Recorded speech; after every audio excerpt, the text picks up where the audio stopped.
저는 인연이라고 생각해서 너무 소중하게 생각합니다. 사실은 제가 교회를 가면서 잘 다니질 않습니다. 그 원인은 제가 그 선방에서 살면서 말을 잃어버리고 살고 있기 때문에 그 책이나 뭐를 잘 사용을 않고 있기 때문에 어디 나가서 말하는 게 가장 힘든 것 같아요. 마음대로 안 돼요. 그리고 생각이 분별해서 이렇게 해야 되는데 그 준비가 안 되니까 잘 안 되는 것 같아요. 그래서 잘 안 다니려고 하는데 여기 주신 호영씨님께서 오셔가지고 시내에서 포교당을 만들어서 제가 애를 수 있는데 스님 와서 좀 말씀 좀 해주십사 이렇게 청했어요. 그래서 시내에서 얼마나 그 포교하는 것이 힘들고 어려운가를 저는 생각을 합니다. 우리나라가 이 한반도에 불교가 전해진 것이 1700년 됐습니다만 1700년 그 역사 속에서 한민족의 정신문화와 물질문화를 불교가 다 형성을 했다고 해도 과언이 아닙니다. 여러분들 다 아시다시피 물질문화는 지금 불교문화가 한 70% 넘지 않습니까? 정신문화도 마찬가지입니다. 지금 우리나라가 국민정신이 있느냐? 국민정신. 국가의식을 갖고 국민정신으로 우리가 살고 있느냐? 이렇게 묻는다면 참으로 대답을 똑떨어지게 국민정신이 뭘까 하고 의심하는 분들이 더 있을 것입니다. 신라시대 때 보면 결국은 신라라고 하는 가장 그 국세가 약한 저 밑에 있는 신라가 백제고구려를 제치고 삼국을 통일하는데 그 삼국 통일한 그 정신이 뭐냐면 국가식. 그게 화랑정신이에요. 원광훈 목사가 말한 화랑 5개의 정신에 의해서 국가를 통일하고 그 정신에 의해서 국가의 모든 국민들의 의식이 형성돼서 그렇게 국가에 충성하고 또 자기가 개인적으로나 사회적으로 어떻게 삶을 살아야 되겠다고 하는 그 의식이 분명했기 때문에 삼국을 통일해서 했던 것입니다. 그러나 그 후로 조선조 500년 불교를 탄압을 받으면서 불교라고 하는 것이 50년도 아니고 500년을 탄압을 받았습니다. 그거야말로 참 기맥힌 현상이죠. 여러분 다 아시다시피 이 조선조 때는 얼마나 불교를 탄압했나. 스님네 계급이 제일 7계급 중에 제일 말단이 있습니다. 산흥, 공상, 모비, 승이 있을 때 스승이 선비 계급이 제일 첫 번째로 하고 두 번째는 농사 짓는 사람, 세 번째는 공장이 쟁이라고 해가지고 공업을 하는 사람, 그 다음에 상업 장사하는 사람. 그 노자는 그 남자 종을 내리는 것이고 비자는 여자 종을 내리는 것입니다. 그 밑에 스님의 계급을 보세요. 그렇게 해서 불교를 탄압했습니다. 만약 불교가 500년 동안 탄압을 당하지 않냐고 불교 정신으로 국가가 운영을 됐더라면 불교 정신은 활발하고 진취적이고 객관적입니다. 여러분들이 불교를 연구해보면 다 아실 거예요. 그 정신으로 했더라면 이렇게 한반도에 국한돼서 오늘날 남북이 분단된 이런 비극도 없지 않았을까 하는 아쉬움을 갖게 돼요. 전 지금도 그런 생각을 해요.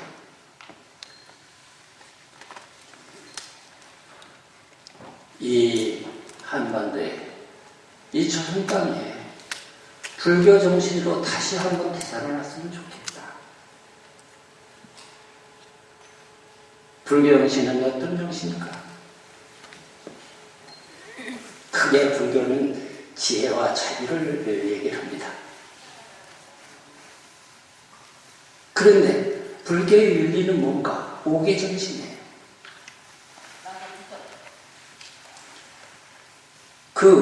지금도 오계정신이 확산되고 정착이 국민들 각자의 정착이 된다고 그러면 우리가 그런 갈등이나 소소한 이런 것들이 시비나 투쟁이나 이런 것들은 한신 줄어들 거다 이런 생각을 해요.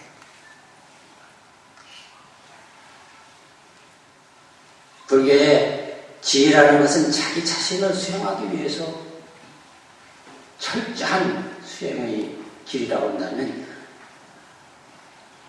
자비라고 하는 것은 남을 이해하고 존중하고 영려하는 그런 생각이에요.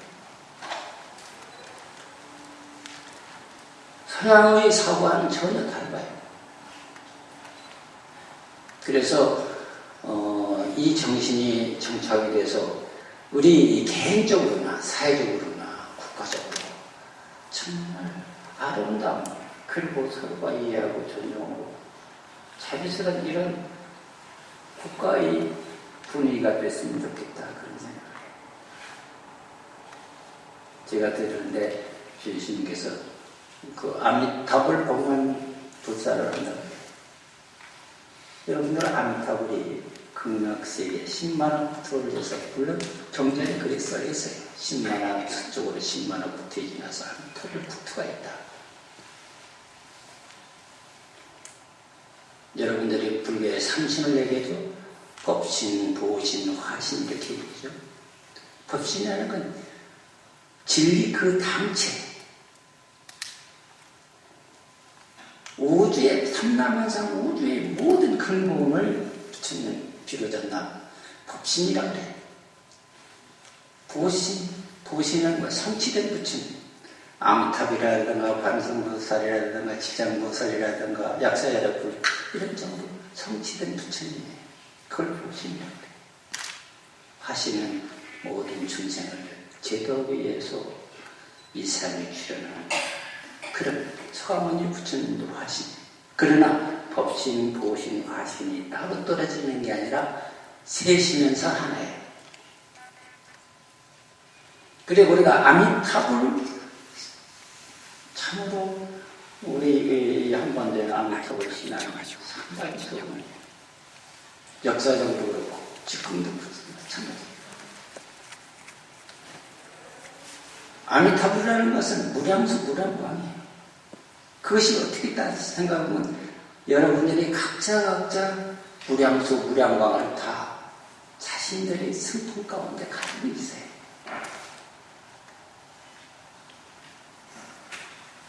그래서 아미타불만 희극정성으로 부르고 염을 해도 절대로 악도에 떨어지질 않아요.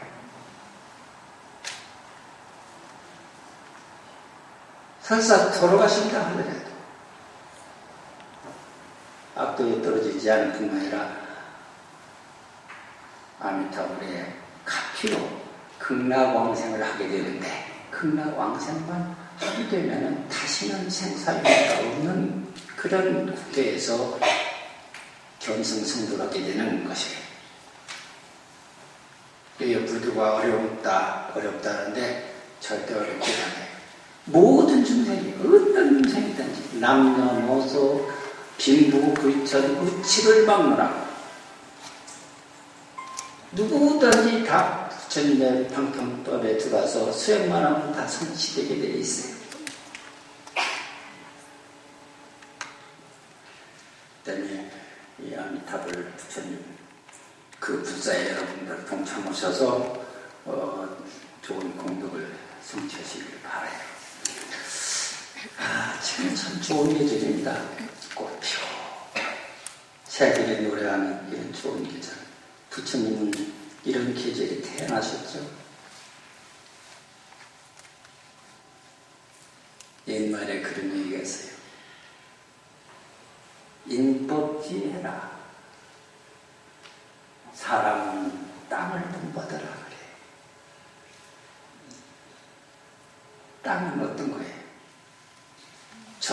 나쁘고 크고 작고 모든 것을 다 수용을 해. 물이든지 나무든지 무엇든지 좋고 나쁜 것을 다 수용해요. 인간이 큰 인간이 되려고 한다면 땅을 본받고 살아야 돼요. 땅은 진실의 거짓이 없어. 땅은 집업천 그래. 땅은 하늘을 본받고 살아라. 본받아야 된다. 하늘은 뭐예요? 텅 비어서 그 광대무변한 그 하늘, 무궁무진한 그 높고 넓고 빈 그대로 우리 자신자리 하늘을 본받으라. 천법도 그래. 하늘은 진리를 본받아야 된다. 도를 본받아야 된다. 도라는 게 우주의 진리. 그대로 청정법신 비로자나버릴 근본.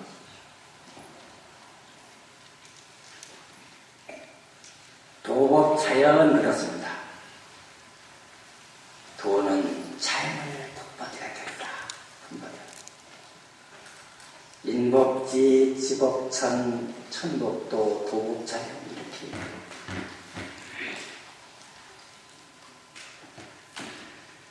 세상 사람들은 말해요. 글씨로 된 책은 읽을 줄 알으면서 글로 되지 않는 책을 읽을 줄 몰라요.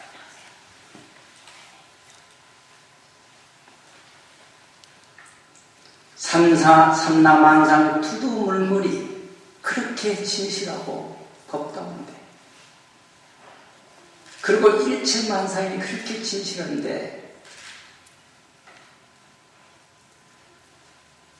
글씨로 된 책이 아니라 그 진실한 글씨로 되지 않는 책들이 수없이 주변에 쌓여 있는데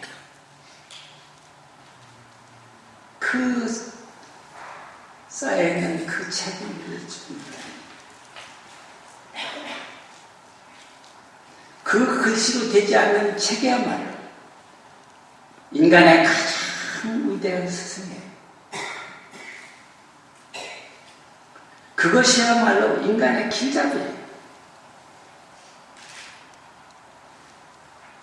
그것이야말로 인간의 무언의 경구들이에요. 그걸 읽을 줄 알아야 돼요. 그것은 마음에 잡든 생각이 없고 진실해야 그걸 읽을 수 있어요.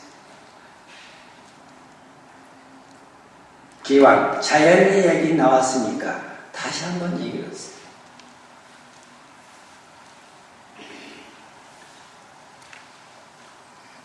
우리나라가 OECD 국가에 가장 자살을 많이 하는 나라입니다.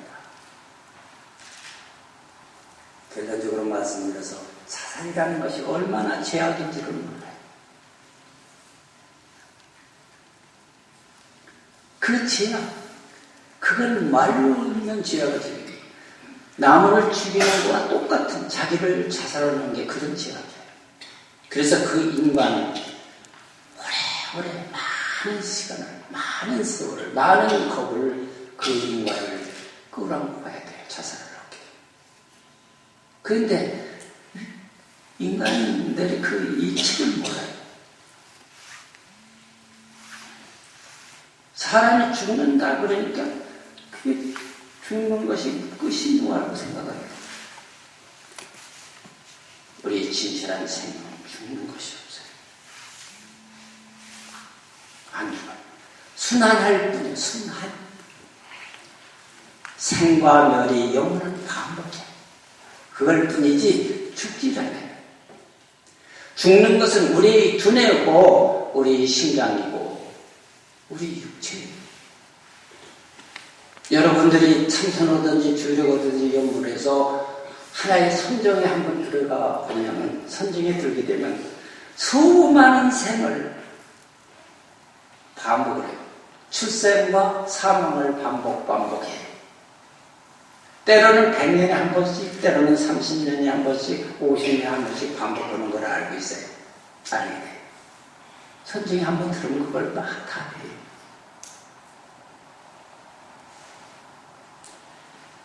이 몸뚱이는, 육체는 이렇게 출생과 사망이 있을지언정 그 본래 모습, 불생불멸한 영원히 변치 않는 그 몸뚱이가 있어요. 그것을 진화라고 그래요. 그 진화는 한 번도 죽을 일이 없어요. 우주가 이 생기 전에도 그놈은 있었고, 이 자연의 우주가 탈이 나서 문제가 생겨서 변한다 하더라도 그거는 영원히 죽지 않아요. 그 진화. 그런데 그 진화를 우리는 부처님께서 이 세상에 나와서 천상천하의 유아 독존이다. 하늘과 땅은 내 가장 존귀하다. 그 존귀한 그 자리에 진화를. 그런데 그것을 중생들은 다 잃어버리고 살기 때문에 고통스럽고 괴로우고 윤회를 하면서 원망하고 쌈박지고 갈등하고 시기하고 그렇게 살아요. 삼독과 오육이 자기 본래 모습이라고 착각하고 살아요. 그런 것들은 다 무상한 것인데 반야신경에 오온이 개공한 줄을 전혀 몰라요. 그 오온이 개공한 줄만 아는 순간 전도몽상은 싹 사라지게 되어 있어요. 그런데 중생들은 전도몽상 속에 살고 있어요.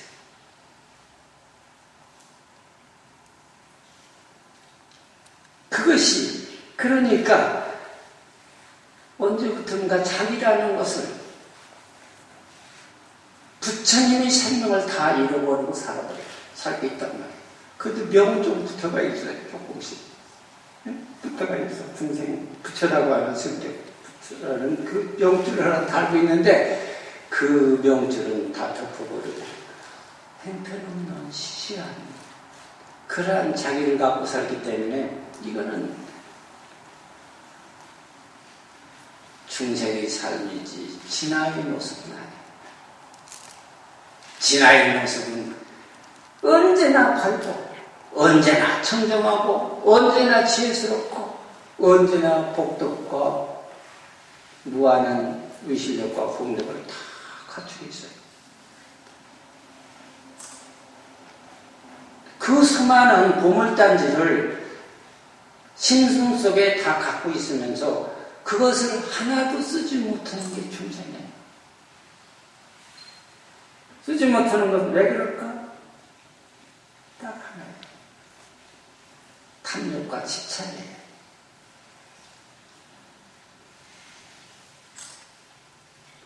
그런데 그럴 거예요, 여러분들. 아이고, 이 세상 우리가 사는 세계 욕계라고 해요, 욕계. 욕계 살면서 어떻게 욕심 없이 살까? 나의 삶을 어떻게 운영해 나갈까? 이렇게 걱정을 할 거예요. 욕심 낸다고 다 돼요? 안 되잖아요.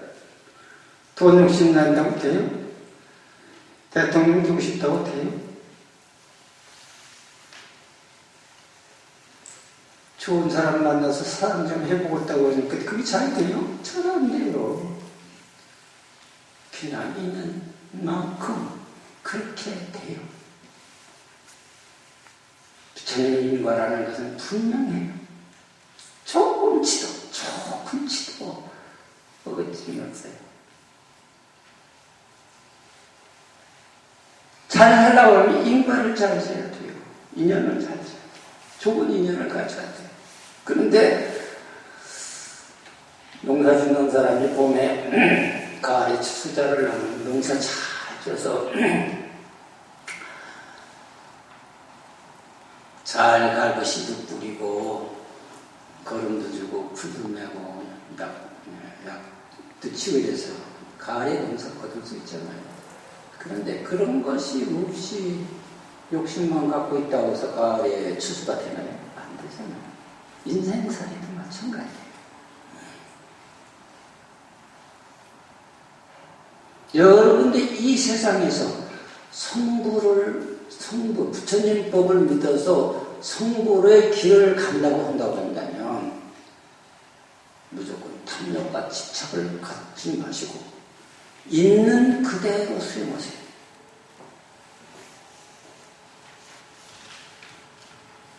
열심히 사는 것은 탐욕이 아니에요. 열정을 갖고 최선을 다해서 진실을 가지고 생활하는 것은 그건 탐욕이 아니에요. 그렇게 살 때 쓸데없는 탐욕이나 집착을 하지 마세요. 모든 고통의 근본이 집착이고 탐욕이에요.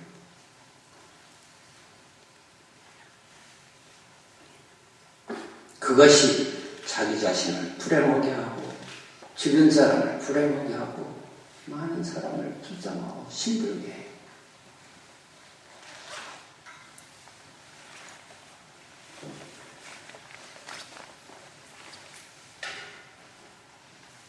자연의 얘기를 했습니다만 그 봄이 되면 수많은 꽃들, 수많은 많은 생명들의 그 하늘 속에 그 미묘하지 않아요? 그 아름다운 것. 그러나 탐욕과 집착에 있는 사람들은 그게 아름다운 줄 몰라요. 어떤 생각을 갖고 사느냐에 달립니다.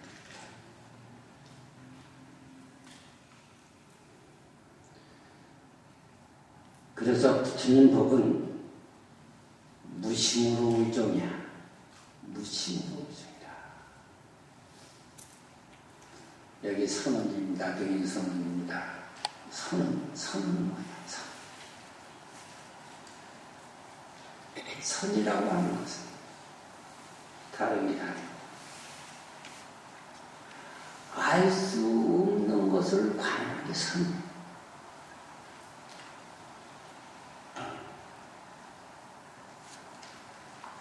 부처님의 진리는 언어로서 표현할 수가 없고 문자로서 표현할 수가 없어요.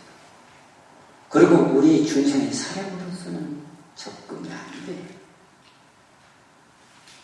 그러니까 예선사들이 소리 지르면 하고 소리도 지르고 그렇게 표현을 할 수 없으니까.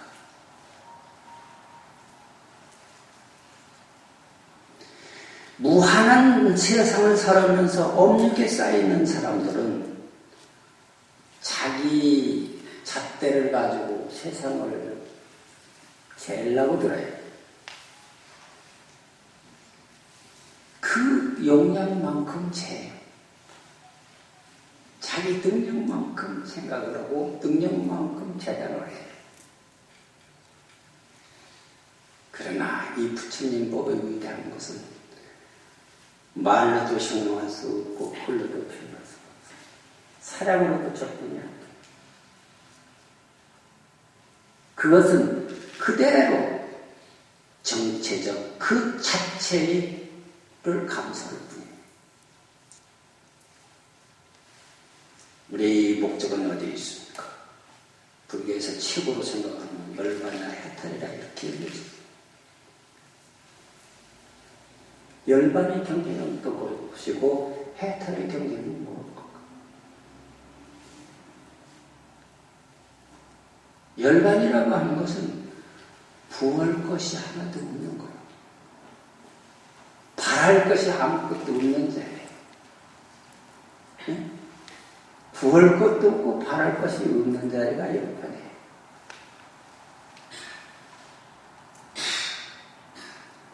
부할 것도 바랄 것도 없기 때문에 생사에서 영원히 자에서 이게 해탈이에요. 여러분들은 구할 것이 많은 거예요. 하고 싶은 것도 많고 구할 것이 참 많아요.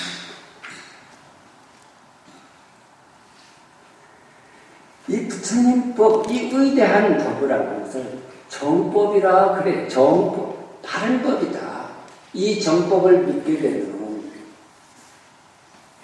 설사 당장 열반의 길이 들지 않더라도, 해탈의 길이 들지 않더라도 이 인연 공덕으로 여러분들의 악도에 떨어지진 않아요. 지옥이나 축생이나 악이나 그런 사막도에 떨어지지 않아요.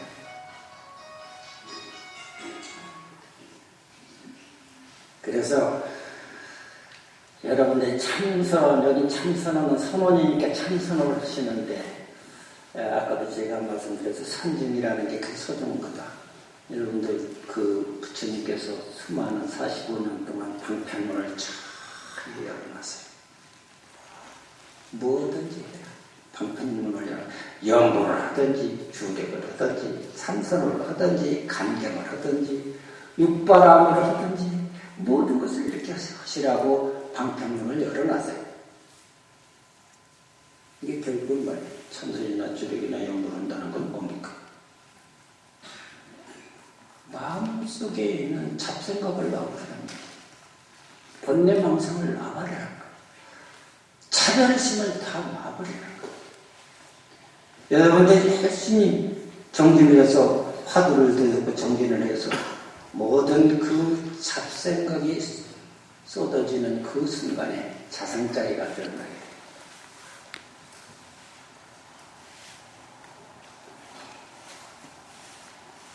옛날 분들이 그런 얘기를, 기수묘지리는 불가승하니다. 그 순하고 묘한 이치는 말로 표현할 수가 없어요.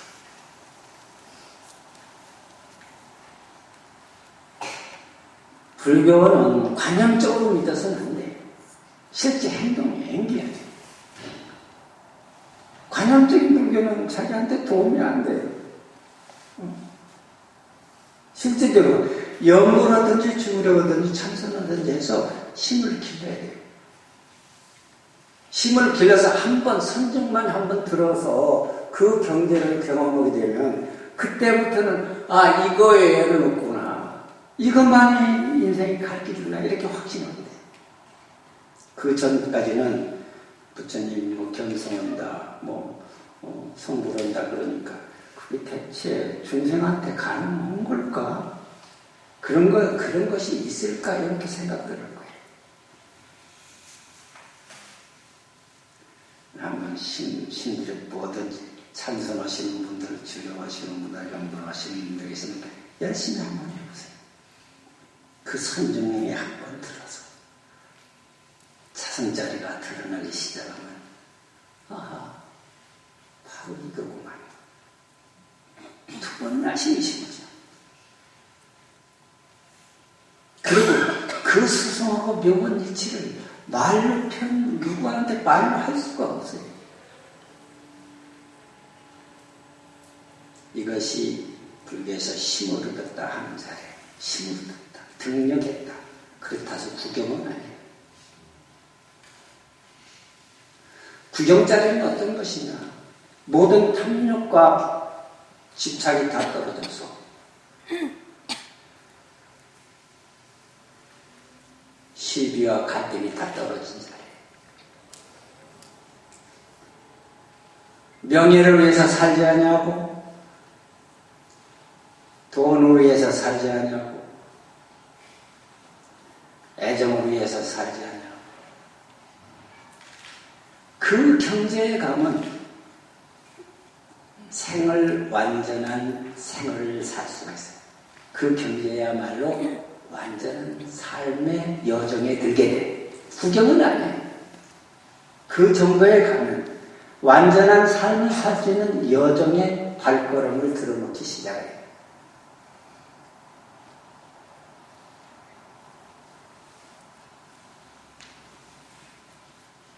그 경제에 가면 당하에 연꽃이 피어요. 그 경제는 상서롭고 편안한 자리예요. 상서로워하죠. 편안해. 이게 상스럽다는 게 어떤 경전인지 이해 잘 안 될 거예요. 그 상스럽고 편안한 그 자리를 발편하죠.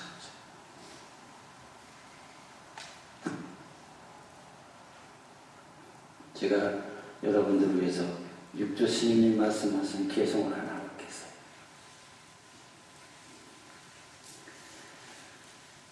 탕탕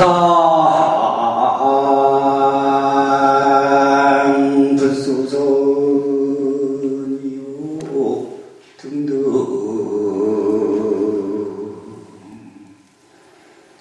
부조악을 적적 탕전문이요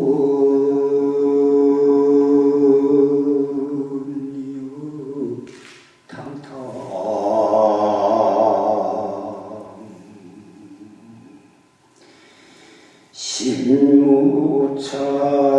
신무차이니라나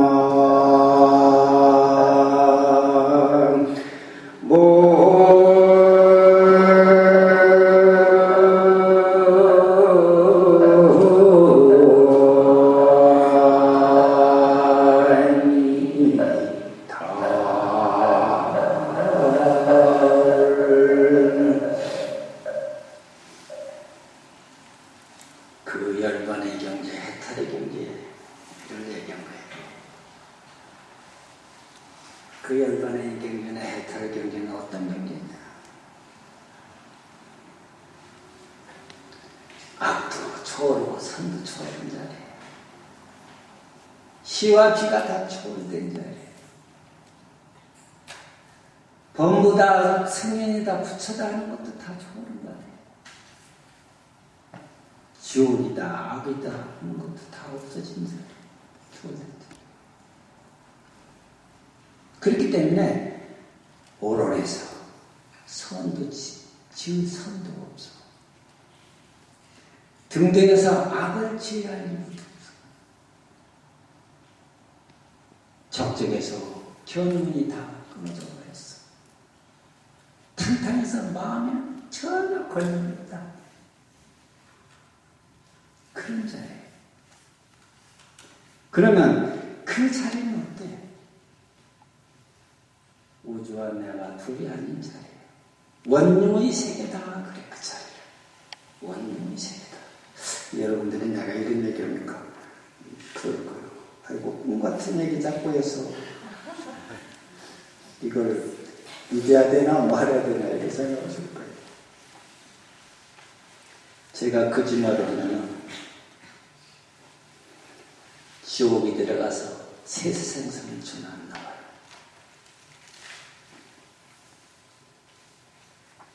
그 자체가 본능이에요.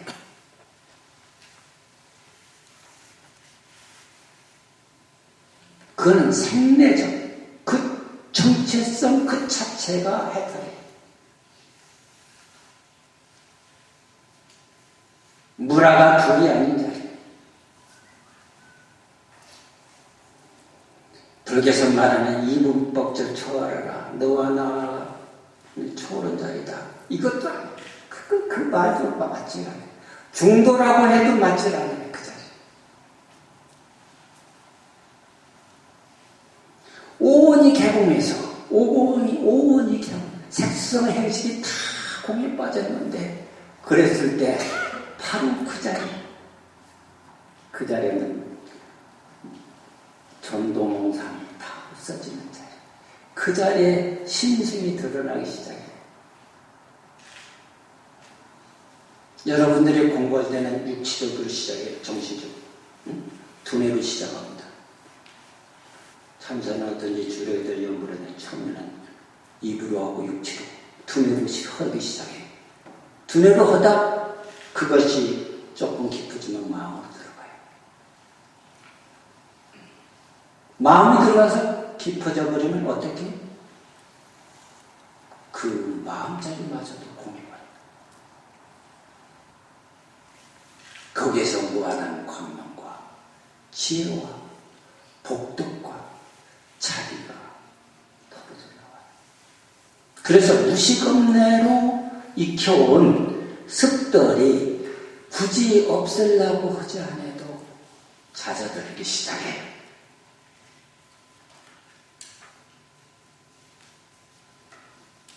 여러분들 농사지은 분들은 아실 거예요. 배를 훑어가지고 내 절구통에다 찢든지 귀에다 돌리고 나면 껍데기는 다 날아가는 뭐 남아요. 알털만 남죠. 그렇게 해요.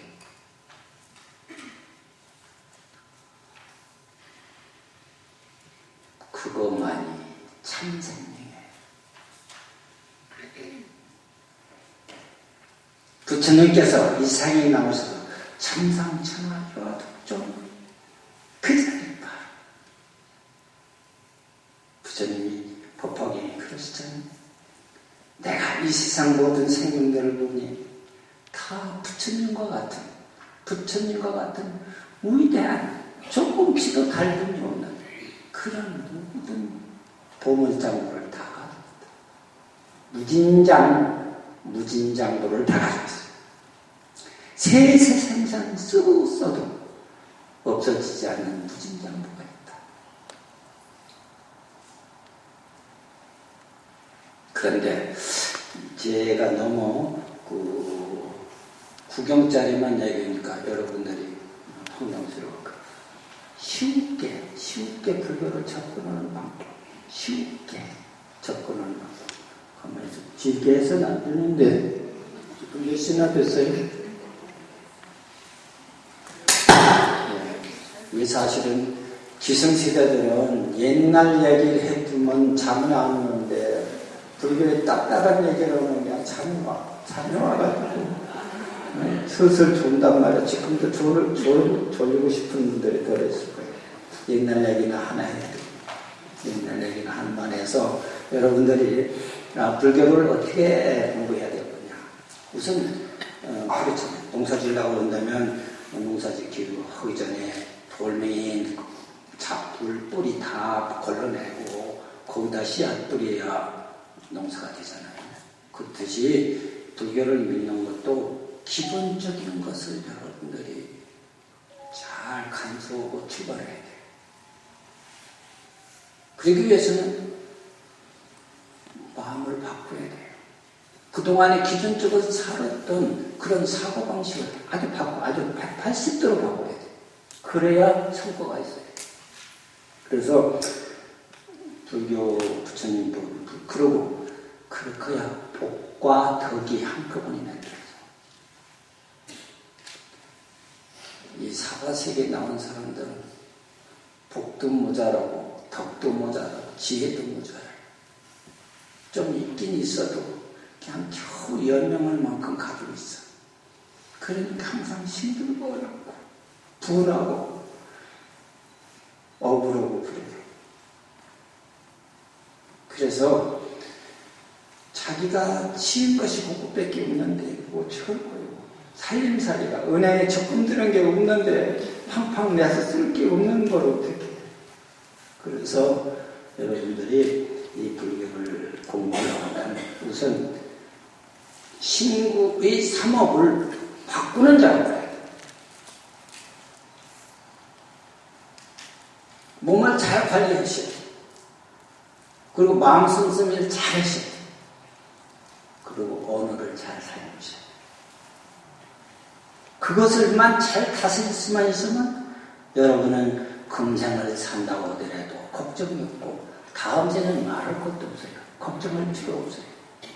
부자로 살고 싶고 얼마든지 부자로 잘 살 수도 있고 행복하게 잘 살 수 있어요. 세상을 살아도 잘 살 수 있어요. 그러나 신구의를 잘못 관리하고 잘못 사용하게 되면 증목교보라고 하는 얘기가 있어요. 증목교보. 이 과보가 있어요. 부처님 법에. 인과법에 과보가 있는데 증목교보라는 건 현음각이야. 막바로 내가 잘못했을 때 당장 과보를 받는 걸 현음각이라고 해요. 그건 뭐예요? 내가 죄를 저질렀다. 도둑질했다. 잡혀가는 거 아니에요? 그 과부 당장 받는 거 아니에요. 수년과부라는 게 있어요. 수년과부. 수년과부는 뭐예요? 다음 생에 받는 거를 수년과부라고 해요. 수노과부라는 게 있어. 과부가 다음 생에 받는 게 아니라 몇 생을 걸러서 나타나는 과부가 있어요. 선업을 지었든지 악업이 됐든지 그렇게 돼요. 그래서 수년과부, 수는 그래 현은 갚지 과부, 수년과부, 수노과부 이 세 과부가 있어요.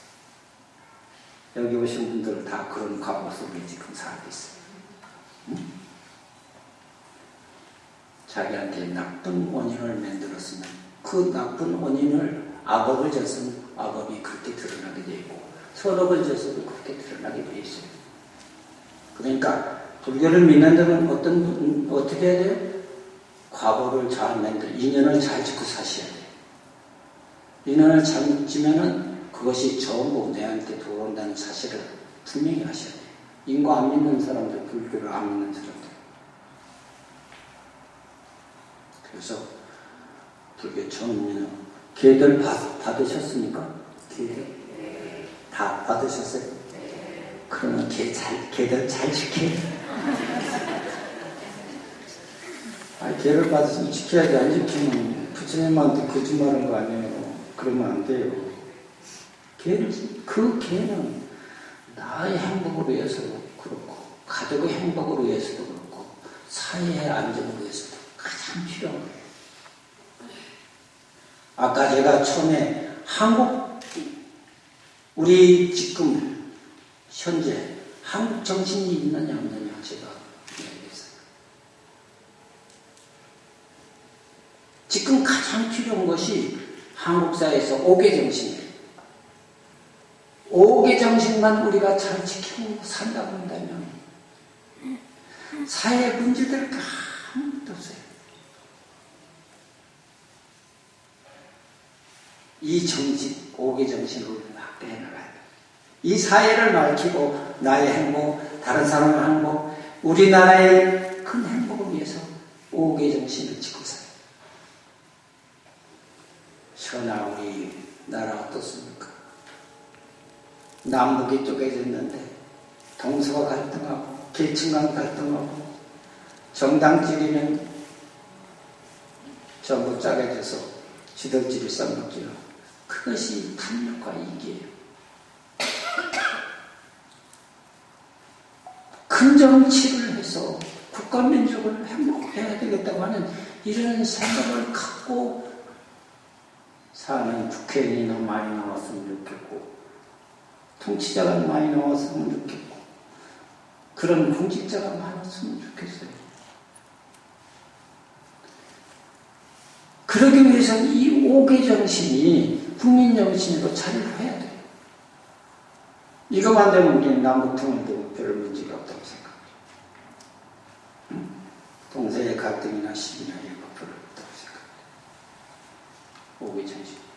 그래서 여러분들이 계율을 받았으니까 불교를 굳이 입으로 다른 사람한테 불교 믿으라 할 필요 없어요. 여러분들이 오계를 가지고 스스로만 잘 지켜나간다고 그런다면 불교는 굳이 선전하지 않아도 발전할 수 있어요. 그리고 가정을 행복할 수 있어요. 오계 정신. 불교의 소중한 정신이 살생하지 마라. 그렇죠? 살생하지 마라는 자비심을 가장 소중하게 여기기 때문에 불교 믿는 사람들이 그 자비심이 없으면은 돌을 닦아도 소용이 없어요.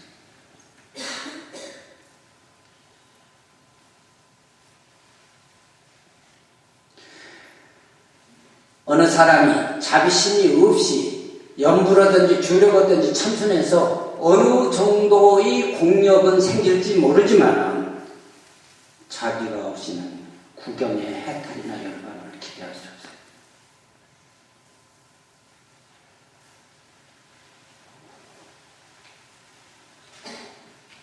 참으로서 좋고, 그래서 살생하지 말라고 하는 것이 제일 첫 번째는 거예요. 이 자비정신이야말로 불교의 기본 정신이에요.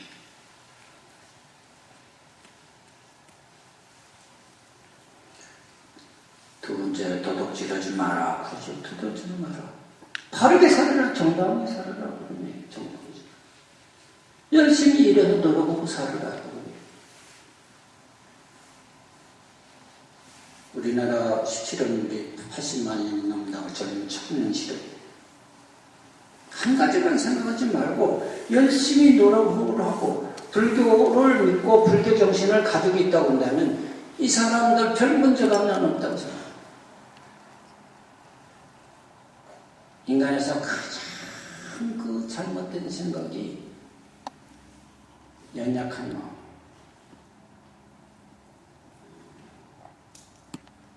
그 투도하지 말라고 하는 그 정신 속에는 근면과 전략이라고 하는 정신이 들어있고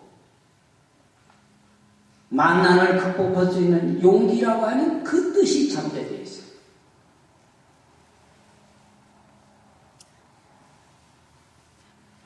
노력도 하지 않냐고 용기도 없이 한 가지만 생각하고 그것만 뚫으려고 하면 되나요? A가 안 되면 B하고 B가 안 되면 C를 해야 돼요. 얼마든지 그런 길이 생기고 보여요. 그리고 마음을 깨끗이 하고 열심히 정진해봐요. 그 길들은 나타나게 되어 있어요. 없는 걸 녹여야지.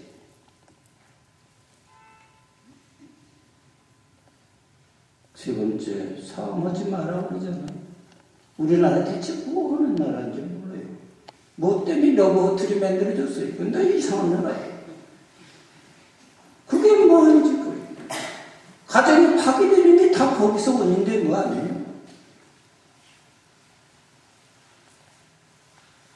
자기 배우자, 자기 가족을 지켜야지. 그거는 그 자체가 부정한 행위를 하는 사람은 자기 가정을 떼야되겠다는 무슨 기업인이라는 사람들, 무슨 교수라는 사람들 이상한. 요새 그게 무슨 그게 지도자예요. 그게 무슨 기업의 오너들이냐고. 그 탁한 짓하고 이상한 짓 하는 인간들이. 그 자들에 의해서 나라가 이렇게 혼자 쓰러지고 그런 거 아니에요? 사업업이라는 건 무서워요. 사업을 과거에 저지르겠다고 한다면 좋은 남편, 좋은 자식을 둘 수가 없어요. 폐렴을 주고 악취를 만나고 독한 남편을 만나가지고 아침 저녁으로 예부당 정치도 보통까지도 먹고 살아요.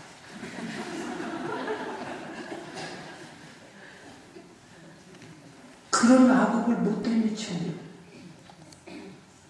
자기 부장이 거기 닥쳐있는데도 그거 하지 말라는 거예요. 마음속에도 다 있잖아요. 여러분 다 아시지만 거짓말하지 마라. 악구하지 마라. 독한 말. 근데 요새 사람들이 무슨 국회의원이라는 사람들이 무슨 지도라는 사람들이 그 입에 담지 못할 욕설과 악언을 일삼고 그것이 무슨 큰 자기 그 트레이드마크처럼 생각하는 이러한 사람들도 있어요. 서산 스님께서 이런 말씀을 하세요.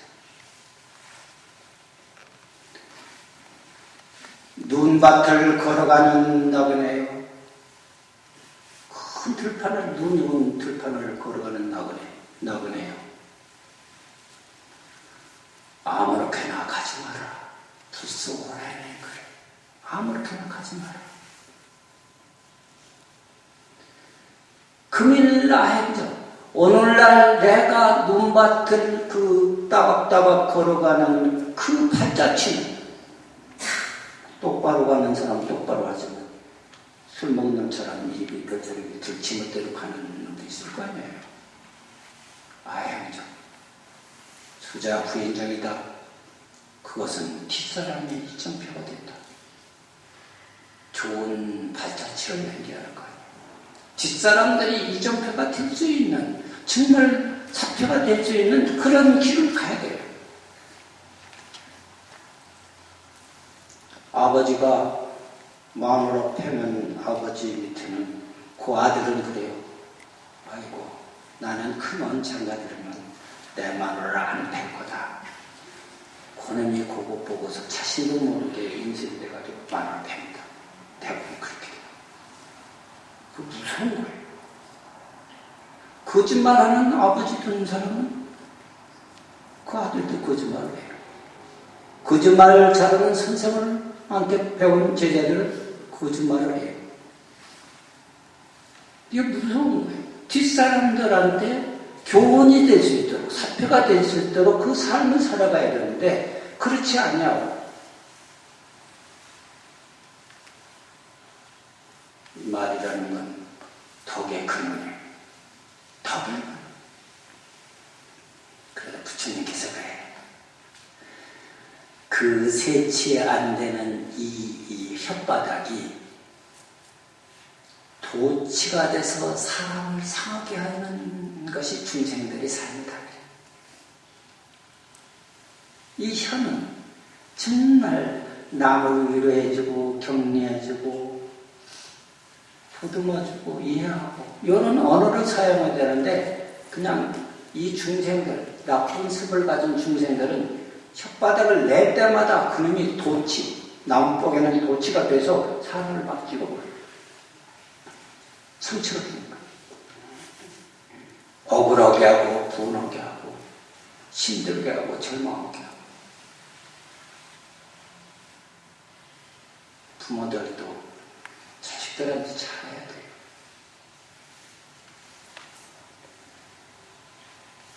충청도 사람들은 그래요. 이 육실할 놈의 자식 자기 아들한테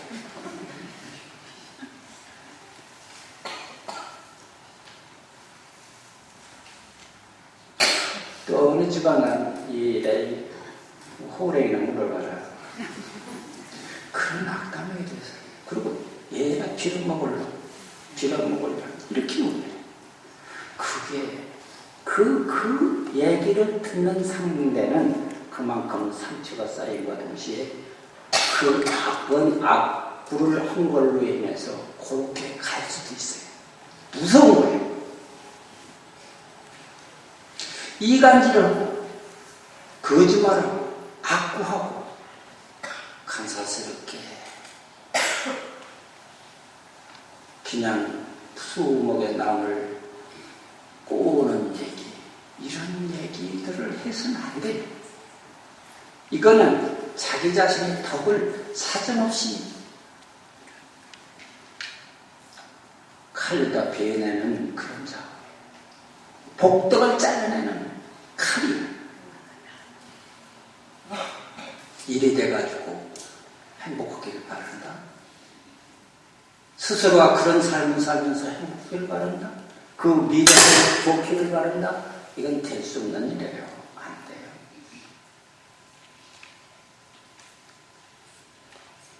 그리고 불교에서 불음주 계를 해요.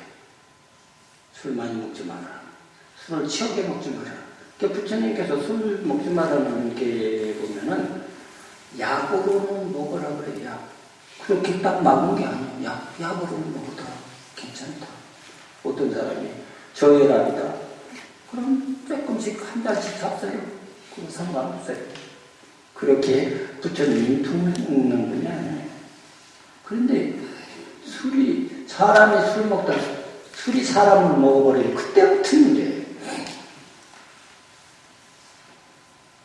경전에 보면 36가지 과실이 있다. 술 먹게 돼. 36가지 과실. 큰 과실이 뭐예요? 몸이 병을 갖게 된다. 술 먹으면 간 나빠지지 될 수 있어요. 그리고 이목구비가 발질 못해. 술 먹는 사람은 그렇잖아요. 눈이 침침하다든가, 코가 빨개지든가, 귀가 잘 안 들리다. 그렇잖아요. 술 마시면. 술 많이 먹은 사람은 사업을 제대로 못해. 그리고 비밀을 지킬 수가 없어. 그리고 싸움은 잘해. 싸움. 그리고 부모를 걱정해. 부모가 걱정해. 처자식이 항상 근심 걱정이 떨어지더라. 그래서 옛 사람들이 술을 광약이라고 해서 미친 약이다. 그러나 여러분들이 술을 잡수고도 사업을 잘할 수가 있고 건강도 괜찮고 도구로 잡수세요. 도구. 괜찮아. 그럴 능력이 있는 분은 잡수세요. 능력도 없는 사람 먹지 말아야지. 응? 어떤 녀석들은 요즘 그래요. 술 먹은 녀석들. 술 먹으면 운전이 더 잘 된다는 거예요. 운전이 더 잘 된다. 이상한 녀석들. 꼭 술 먹은 녀석들이 헛소리 하는 거죠. 그리고 꼭 사고 나가지고 가산 당진하고 몸 부서지고 깨지고 그러잖아요. 그게 술이 그런 거죠. 그러니까 이 5개만 우리가 자신의 정신으로 삼고 사회정신으로 이것이 5개 정신이 확산되어 나가고 국가정신으로 확산되어 나가면 이 나라는 그대로 불국정토가 나야 된다고 생각을 해요. 이것만 해도 견성해서 열반이나 해탈의 경지에 가지 않더라도 이 길만 열심히 가면 그 길이 바로 해탈로 가는 길이고 열반에 가는 길이야.